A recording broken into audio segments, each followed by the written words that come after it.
Inquérito policial instaurado pelo Supremo Tribunal Federal. Vamos falar um pouquinho sobre investigação policial ou investigação do Ministério Público. Porque a investigação do Supremo Tribunal Federal, primeiramente, pelo que declarou o ministro que instaurou o inquérito, me parece policial, até porque ele falou que vai se valer da Polícia de São Paulo, que ele foi secretário lá, e da Polícia Federal, da competência das duas polícias, abrindo mão da instituição do Ministério Público, certo? Mas vamos lá então. A instauração da investigação pode ser instaurado pelo Supremo Tribunal Federal. O delegado instaura por portaria, auto de prisão em flagrante, em decorrência de requisição, requerimento do advogado para instaurar o inquérito policial, certo? O boletim de ocorrência, que é a notícia crimes, e pelo jeito o Supremo Tribunal Federal acabou inovando aí. Então a investigação, aí quem que vai presidir o inquérito policial? O ministro que o instaurou. Então o ministro está presidindo. O ministro está tomando decisões como polícia, como procurador da República, membro do Ministério Público e como juiz. Esse inquérito ele deixou as matrizes dos inquéritos nacionais se parecendo muito com o modelo inquisitorial, certo? Que não é o adotado pelo Brasil.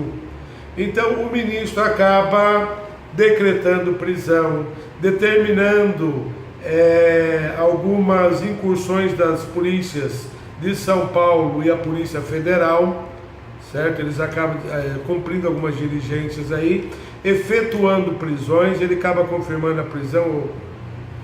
Todos esses atos do ministro devem ser considerados nulos, não terão validade, certo? Porque o ministro do Supremo Tribunal Federal não pode desenvolver atividade da polícia, não pode desenvolver atividade do Ministério Público. E eu me lembrei aqui, nesse momento, de um prefácio que eu fiz da história da Polícia de São Paulo, certo? O Dr. Demarque, que escreveu esse livro, eu tive a honra de prefaciar esse livro que conta a história da Polícia de São Paulo, que eu tive a honra de ler ele ainda no manuscrito, vamos colocar assim. Então, muito importante.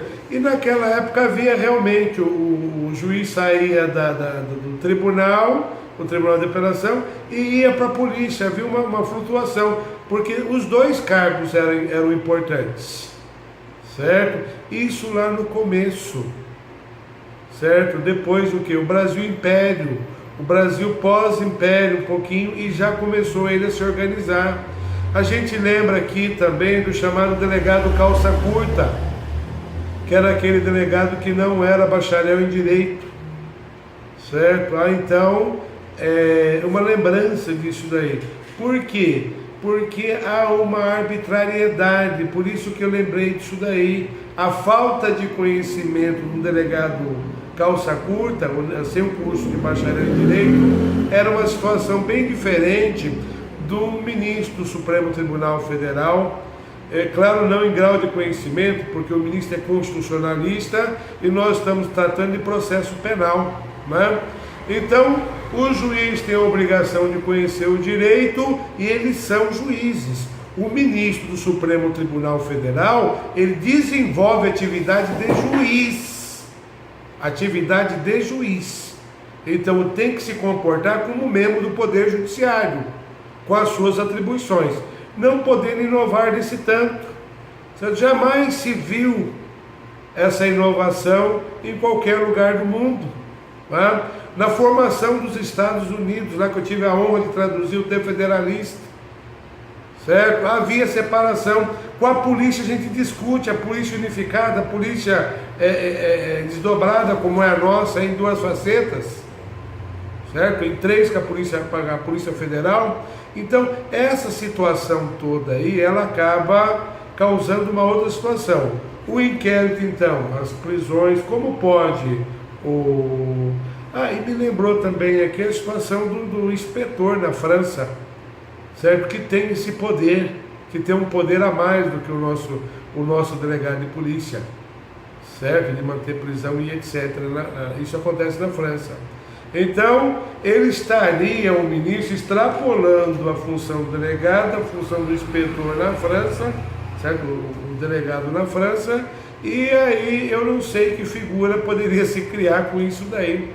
Mas se pegasse o juiz querer entrar na delegacia, ou o juiz atuar na delegacia para confirmar a prisão, esse não é o nosso modelo. O nosso modelo é cada um com sua atividade. Então, se esse inquérito policial está cercado de invalidações, de causas de invalidação, ele vai ser inválido, não vai gerar os efeitos pretendidos, porque busca e apreensão, prisão, isso daí não pode o quê? Não pode ser determinante numa situação dessa.